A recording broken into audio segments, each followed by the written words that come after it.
I used to wonder why hmm, my father never came to look for me. I knew I had other siblings, but I was unsure of what their relationship was. I had never met them before. And as an 8-year old, I didn't know where to look at that time. I was very insecure, and I couldn't put my finger on what made me this way. At 21 years old, I found my siblings, and finding them it was great. Everything went smoothly. My mother told me all I had to do was go downtown to the library, and this is a long time ago, so this is when we used telephone books, and people just use cell phones now to look up everything. But she told me what my sister's mother's name was and to look that up. And so I looked it up in the white pages, and sure enough, I actually wrote 4 names down that coincided with my sister's mother's name. And I called one number, didn't get an answer, and I called, I think it was like the 4th number that I took down. And when I took that number down, actually, and called it, a man answered the phone, and I told him who I was and told him my father's name and everything. So he tells me that um, my sister's mom was out in the yard gardening and to call back. So I called back, and she got on the phone, and I told her who I was and told her that I had 3 sisters, and one of my sisters was adopted. And I told her just basically describing to so she wouldn't think that I was some weird person or something. So she realized that I was my father's son, which she knew nothing about me at all. And she was excited, which was a miracle to me because usually these things don't go well. She informed me that my father was no longer with us. I had known that he had passed away.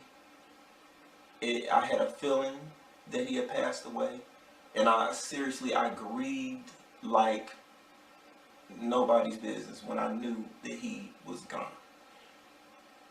So at 21 years old,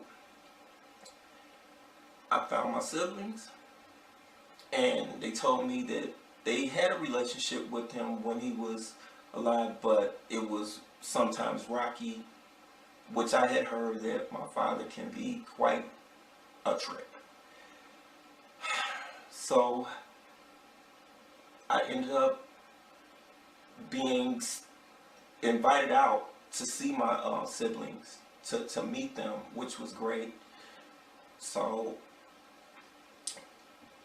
I surrounded myself actually with people that kind of mimicked, and I could say they mimicked my disconnection with my father.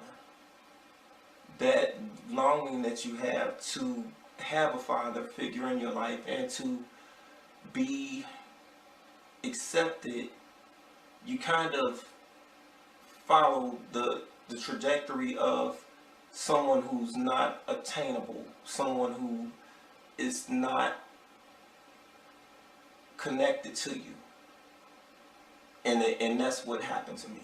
I ended up just attracted to people who just fed off of the insecurity in me. And I was under the illusion that what I had gotten myself into was healthy, but it wasn't. I was a codependent mess. If I didn't love myself, how in the world could I expect anyone else to? I was constantly responding to the emotions towards me. And I let that be the deciding factor on how the relationship was going, or how my mood would be dedicated, dictated for that day. It was a mess. I allowed them to validate me. I was always looking for it, knowing deep inside that I felt like I wasn't enough. The thing about it is, you will rendezvous with who you are, no matter who it is. Who I was kept showing up in different forms, in different ways. The liar, the cheater, the manipulator, the addict. As long as I saw myself as insignificant, I was going to receive exactly that. I had to find a way out. I had to look at me and my father's relationship, or the lack thereof. I accepted his faults as his own. I knew I did nothing wrong that would warrant his behavior towards me. I forgave him. I did. I had to forgive him. I looked at the blessing that he was giving me. That he was giving me just by giving me life. And I accepted it. I accept the contrast of him not showing me love.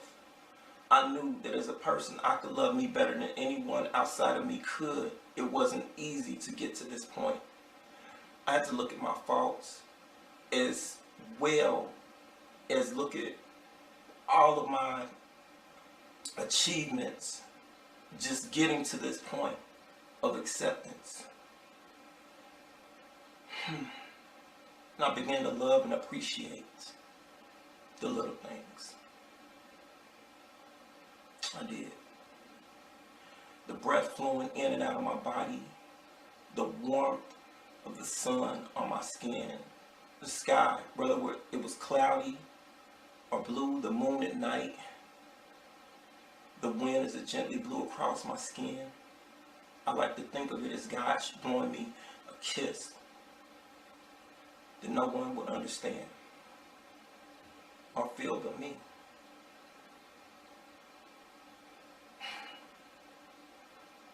I was able to choose better relationships. I was.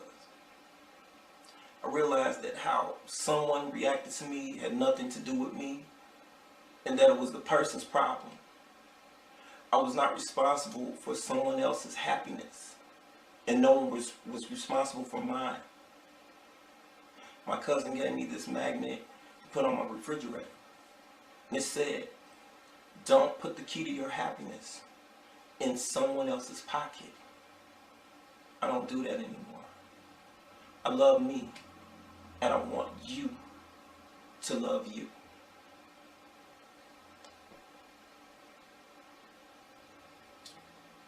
I don't know what else to say, but I thank you for listening to me, and I'll see you on the next one.